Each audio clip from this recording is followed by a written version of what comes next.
की जय। एक ही नारा, एक ही नारा, जय श्री राम, जय श्री राम। एक ही नारा, एक ही नारा।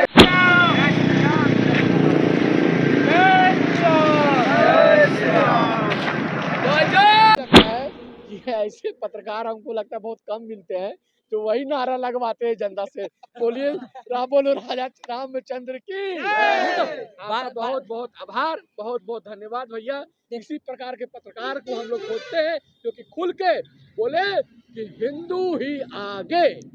बात ऐसा है कि लोग हमको पत्रकार कहे न कहे, लेकिन हमारी जाति का, हमारे समाज का, हमारे धर्म का, हमारे देश का जो कर्ज है, सबसे पहले हमारा देश, हमारा धर्म सर्वोपरि है, उसके बाद ही कुछ है। पत्रकारिता जाए बाहर में, उससे कोई मतलब नहीं। हमारा धर्म बचेगा तभी तो हम बचेंगे। अच्छा, मारने आएगा तो थोड़ी देखेगा कि पत्रकार है कि कौन है। मैं कहना चाहूंगा, जिन तक भी इनका वीडियो पहुंचता है हाईलाइट में लगाइएगा।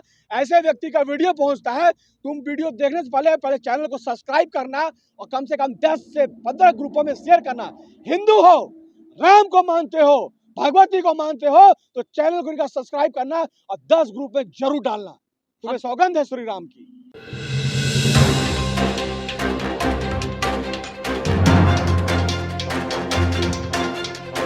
हमारे आराध्य प्रभु श्री राम का रथ लेकर के ये लोग चल पड़े हैं और अधिकार और अपना हक मांगने के लिए। और ये रथ जो है किसी गाड़ी द्वारा नहीं खींचा जा रहा है, बल्कि ये आप जो देख पा रहे होंगे हमारे पीछे नौजवान, बूढ़े और ये सारे लोग अपने कंधे पर रस्सा लेकर के खींच रहे हैं। और ये रथ जो आ रहा है वो कोई 2 किलोमीटर, 4 किलोमीटर, 5 किलोमीटर नहीं, बल्कि 100 किलोमीटर से ज़्यादा दूरी से आ रहा है। 150 किलोमीटर भी आप अगर कहेंगे तो वो कम पड़ जाएगा। और ये रथ लेकर के जो जाया जा रहा है, हमारे आराध्य प्रभु श्री राम को अयोध्या में 400 सालों के बाद वो अपने महल में विराज चुके हैं। और हमारे आराध्य प्रभु श्री राम का झारखंड में जो अपमान हो रहा है, शोभा यात्रा निकालने में जो सारी दिक्कतें आती है, डीजे बजाने पर प्रतिबंध लगा दिया जाता है। और इतना ही नहीं, बल्कि धारा 144 लगा दी जाती है ताकि लोग अपने बच्चों को जाने से मना कर सके, उनके मन में एक डर व्याप्त हो सके, हिंदुओं के मन में एक भय व्याप्त हो सके। और इसी के लिए ये लोग राजा रामचंद्र जी के अधिकार और हक के लिए जा रहे हैं। आप लोग क्यों जा रहे हैं और ये रथ लेकर के? हम लोग हजारीबाग से चले हैं। झारखंड के अंतर्गत जो हजारीबाग है वो रामनगरी के नाम से जाना जाता है जी। तो अयोध्या में जैसे ही श्री राम 22 बीती तारीख को हुआ, उस दिन से हम लोग, कुछ लोग गए थे, कुछ लोग नहीं जा सके। तो जो नहीं जा सके वहाँ प्रभु श्री राम स्वयं सपने में आए कि मैं झारखंड नहीं आ रहा हूँ, लेकिन आऊँगा तो एक ही शर्त होना चाहिए है कि जो महोदय मेरा जो रथ रुका हुआ है आप उसका नहीं, ये जो प्रतिमूर्ति जो है हमारे आराध्य की, ये एकदम 2 कॉपी आप कह सकते हैं जो अयोध्या में जो विराजे हैं। 2 कॉपी नहीं, बस अकेला कॉपी नहीं, स्वयं वही हैं। ये आपको दिखने में लग रहा है कि हजारीबाग में ये स्टैचू बनी है, हजारीबाग में इसकी बनी है। जैसे आप एक प्लेन पर चढ़ के जाइए, रांची में बैठिए, अचानक दिल्ली में उतर जाइए, तो बीच में कौन देखे कौन जा रहा है नहीं जा रहा है जी। रांची एयरपोर्ट में देखा, फिर जाके देखा कहाँ, दिल्ली एयरपोर्ट में। तो वैसे ही अयोध्या के बाद स्वयं लॉन्च किए हजारीबाग प्रभु राम। और यहाँ से थी जो हम लोग सड़क मार्ग से चल रहे हैं, सीएम आवास पहुँचेंगे और अनुनय करेंगे, विनय करेंगे कि रास्ता खाली करो। कुछ तो मांग नहीं है। आप बेबहियात जो 107, आपको मालूम है 107 किस आदमी पहुँचता है? जो मर चुका, आज के 10 साल पहले मर चुका है, उस पर 107 हो गया। 107 जमीन में चलकर नहीं दरोगा जी लगाते हैं, वहाँ चमचे बैठते हैं, किस पर लगा दो उसके घर में, लगा दो उस मोहल्ले में, लगा दो उसके मोहल्ले में। आपके घर में 4 परिवार है, अब 5 परिवार पर 107 है, बताइए 5वां परिवार कौन जाएगा? आप 4 ही मेंबर हैं, 107 का नोटिस 5 को, 5 आदमी पर, 5 आदमी पर। प्रसाद के जैसा 107 बढ़ता है। अच्छा, प्रसाद जैसे प्रसाद बढ़ता है ना, मंदिर में जैसे प्रसाद बढ़ता है, उसी तरह से 107 बढ़ता है। अच्छा, एक बात बताइए। आप नहा लिए? हाँ, सुबह नहा लिए? हाँ, नहा लिए। मंदिर गए? नहीं, मंदिर तो नहीं गए। इसीलिए बोले, पहले नहाने के बाद, हिंदू होने का पहला पहचान है कि मंदिर जाइए नहाने के बाद, उसके बाद तिलक लगाइए, नहीं तो कोई आपको कुछ भी समझ लेगा। जय श्री राम। अब आप ये पकड़िए तो। भाई साहब से बात हुआ और नहाए जल्दी जल्दी में कपड़ा पहने और निकल भारत गए। के इतिहास में पहली बार न्यूज रिपोर्टिंग करने के लिए आए हैं पत्रकार को किसी वक्ता ने इस प्रकार से तिलक लगा रहा है ऑन कैमरा। जो भी देख हमारा रहे हैं, सौभाग्य है, ये जो भी नहीं, सौभाग्य है अब हमारा। आप वीडियो रुकिए, एक बात बताइए। इस वीडियो को शेयर करके आगे पहुंचाइएगा, बोलिएगा इतिहास में पहली बार ऐसा हुआ है। ये देखिए, जय श्री राम। अब जितने भी श्रोता लोग हैं, इनका जरा शकल देखिए, अब ये कैसे लग रहे हैं। बहुत सुंदर चेहरे का रौनक बढ़ गया है और चमक तो बता ही नहीं सकते हैं भैया कि चेहरा, पहले का चेहरा फोटो देखिएगा और इसका फोटो खींच करके मोबाइल में एकदम स्क्रीन पर लगाइएगा और निहारिएगा कि पहले में और अब में अंतर क्या है। सीधा सीधी कह दीजिए ना कि 5 गो फेयर लवली का पैक लगाने के बाद जितना स्मार्ट सुंदर नहीं लगिएगा, उतना को चंदन लगाने के बाद देखिएगा। दूसरा चीज कि देखते होंगे लाल बत्ती, बड़ा बड़ा नेता के गाड़ी में, डीएसपी एसपी साहब के गाड़ी में, वो जो लाल बत्ती है, हमारा यही लाल बत्ती है, जिसे देखकर जो है ना बड़े बड़े सुरमा जो है रोड खाली कर देते हैं, साइड हो जाते हैं। ये आपको बात बता देते हैं, कुछ दिन पहले हम लोग पैदल यात्रा हम किए थे जी 1700 किलोमीटर, और साथ में गाड़ी हमारा चलता था। ड्राइवर 20 बार सिग्नल तोड़ा, लेकिन ये ड्रेस ऐसा ही था, माथे पर त्रिपुंड था, किसी का हिम्मत नहीं हुआ कि मेरा गाड़ी का चालान काटे। तो इससे बड़ा ब्रांड कोई नहीं है, और उससे भी बड़ा ब्रांड ये माथे पे तिलक है आपका। अच्छा एक चीज बताइए, ये जो क्रिसमस हो या कोई भी जो त्योहार होता है, इसमें बच्चे को लोग जो अजीब गरीब जो कपड़ा पहनाते हैं, अजीब गरीब कपड़ा, वो लगता है कि जैसे जोकर टाइप का है, नहीं लगता है कि जोकर टाइप का है, हैं? तो जोकर जो बनाते हैं, अब उससे नहीं लगता है कि ये जब अगर पहना करके भेजे। किसी बच्चे से पूछिएगा हाँ। कि क्रिसमस के दिन जब सुबह उठता है, तकिया के नीचे देखता है चॉकलेट रहता है का। हाँ? अच्छा एक बात बताइए, किसी बच्चा को जो है ना हाँ। सांता क्लॉज पहना करके रोड में उतार दीजिए, साला कुत्ता पीछे पड़ जाएगा उसका। अब नहीं जानते हैं, इसी साल 2023 की बता रहे हैं, हमारे मोहल्ले में सेंटा क्लॉज आया था, लड़का फड़का सब उसे इतना न लेटरिंग उटिंग साफ करवाया, समझे, कि कान पकड़ लिया, बोला कि अब हम नहीं आएंगे इस मोहल्ला में, हम नहीं आएंगे इस मोहल्ला में। सांता के ड्रेस में हाँ। और ई ड्रेस में यही अंतर है कि अगर वो संता पहना करके रोड में कोई चलेगा आदमी, तो उसके पीछे कुत्ता भौंकने लगेगा, उसको भागना पड़ेगा जान बचाने के लिए। और ये जब पहन के चलिएगा ना, आपको सम्मान से लोग ऐसे हाथ जोड़ेंगे। तो ये है फर्क। अच्छा एक चीज बताइए, आप थोड़ा सा इधर आइए, मूंछ आपका पूरा हाई दिख रहा है, एक इधर का पूरा ऊपर गया हुआ है, एक थोड़ा सा झुका हुआ है, क्या? ये झुका हुआ नहीं है, ये हवा जो चल रहा है, ये उसका परिणाम है। इसको छू देंगे तो ये फिर वैसे ही हो जाएगा। अच्छा। ये सनातनी का मूंछ है और ये कभी झुक नहीं सकता है। मैं आपके चैनल के माध्यम से सिर्फ एक ही बात कहना चाहूँगा जरा इधर कि जो भी दर्शक देख रहे हैं, अपने बच्चों को जन्म से वो संस्कार दीजिए, अपने बच्चों को वो सिखाइए कि हमें सेंटा फेंटा नहीं बनना है, हमें सनातनी बनना है। मेरा भी एक बच्चा है जिसे मैं एक किड्जी स्कूल में पढ़ाता हूँ, अभी 5 साल का है। स्कूल से हमें मैसेज दिया गया कि क्रिसमस में सेंटा बना के भेजना है।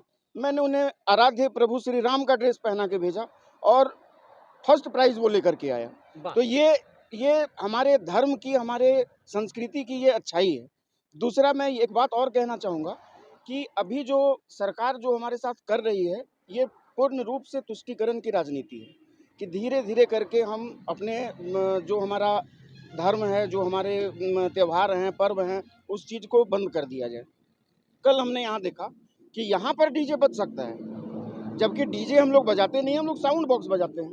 यहाँ पर डीजे बज सकता है, रांची में बज सकता है, लेकिन हजारीबाग में सरस्वती पूजा में भी डीजे नहीं बज सकता है।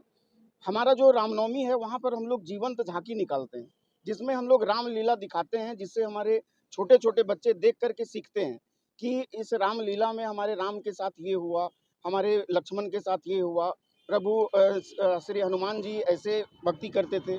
तो ये हमारा बच्चा अगर आज नहीं सीखेगा तो फिर वो कल अपने आप को तो भूल जाएगा, अपने धर्म को ही नहीं पहचानेगा। तो ये हमारे हिसाब से तो ये सिर्फ तुष्टीकरण की राजनीति है। और हम लोग सिर्फ ये संदेश देना चाहते हैं, जो भी हिंदू अभी सोए हुए हैं वो इस चीज़ को देख करके जगें और जग करके अपने धर्म और अपने संस्कृति, इसकी रक्षा हमें ही करनी होगी, कोई करने नहीं आएगा। जैसा अजय भी अभी बता रहे थे कि 50 करोड़ हिंदू हैं, बाकी तो सब सेक्युलरिज्म के कीड़े से ग्रसित हैं। तो मैं आपके चैनल के माध्यम से सिर्फ एक ही बात लास्ट में कहूँगा, अपने धर्म की रक्षा कौन करेगा?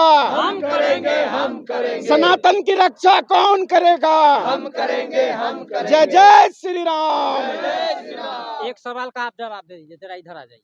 आप एक चीज का जवाब दीजिए कि आपको नहीं लगता है कि हिंदू जो अपने धर्म से जो विमुख हो रहा है, अपने परंपरा से विमुख हो रहा है, और इसी का नतीजा है कि आज देश में वृद्धाश्रम खुल रहे हैं और बच्चे में इतना संस्कार खत्म हो रहा है कि बाप माँ को लात मार के घर से निकाल देता है। आज बाप माँ का अपमान कर रहा है। कहीं ना कहीं ये जो सभ्यता, जो पश्चिमी सभ्यता जो आया, यूरोप से आया या कहीं से भी आया, और ये सब जो सेंटा फेंटा जो लोग मॉडर्न जमाना जो कह रहे हैं, इसी का दुष्परिणाम है कि आज ये सब हमारा समाज में, चाहे वो तलाक का मामला हो या वृद्धाश्रम में जो लोगों की संख्या बढ़ रही है, कहीं ना कहीं यही सब कारण है।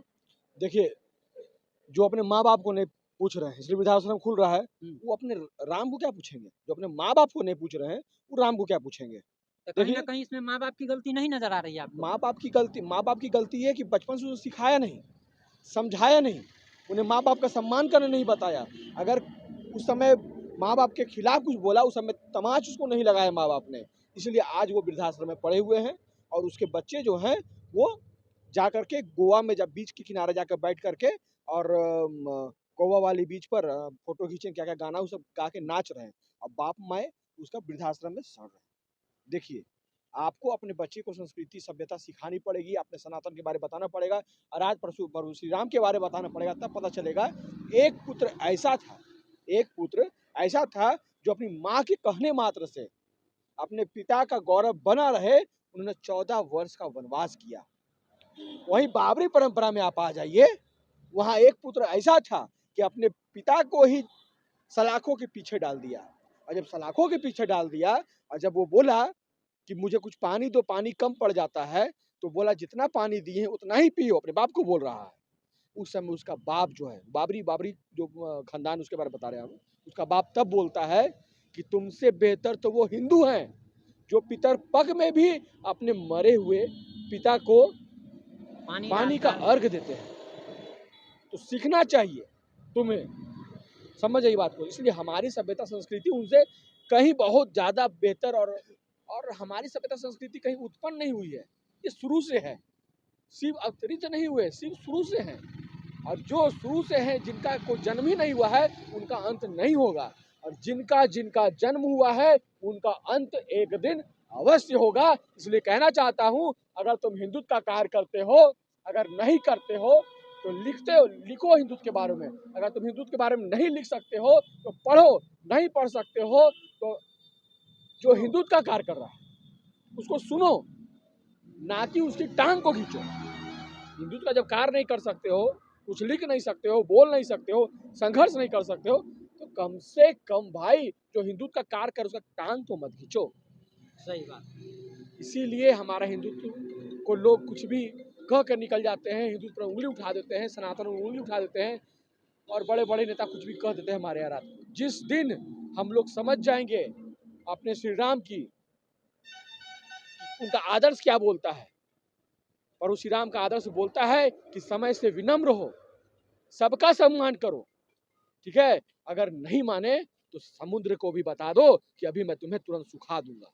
वो हमारे आराध्य प्रभु श्री राम है। बोलिए राजा रामचंद्र की, राजा रामचंद्र की। और हमको लगता है कि ऐसे पत्रकार हमको लगता है बहुत कम मिलते हैं तो वही नारा लगवाते हैं जनता से, बोलिए बोलो राजा रामचंद्र की। आपका बहुत बहुत आभार, बहुत बहुत धन्यवाद भैया। इसी प्रकार के पत्रकार को हम लोग खोजते हैं जो कि खुल के बोले कि हिंदू ही आगे।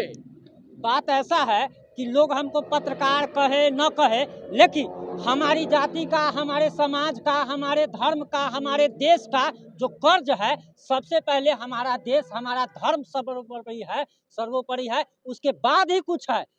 पत्रकारिता जाए बाहर में, उससे कोई मतलब नहीं। हमारा धर्म बचेगा तभी तो हम बचेंगे, हैं? और जब मारने आएगा तो थोड़ी देखेगा कि पत्रकार है कि कौन है। भाइयों, मैं कहना चाहूंगा, जिन तक भी इनका वीडियो पहुंचता है हाईलाइट में लगाइएगा।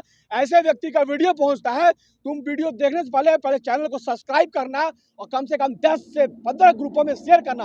हिंदू हो, राम को मानते हो, भगवती को मानते हो, तो चैनल को इनका सब्सक्राइब करना और 10 ग्रुप में जरूर डालना। तुम्हें सौगंध है श्री राम की। हम तो खुलेआम बोलते हैं, हम अपने हर रिपोर्ट में खुलेआम बोलते हैं कि जो हमारे राम का नहीं वो हमारे किसी काम का नहीं, जो हमारे राम का नहीं वो हमारे किसी काम का नहीं। जय जय श्री राम।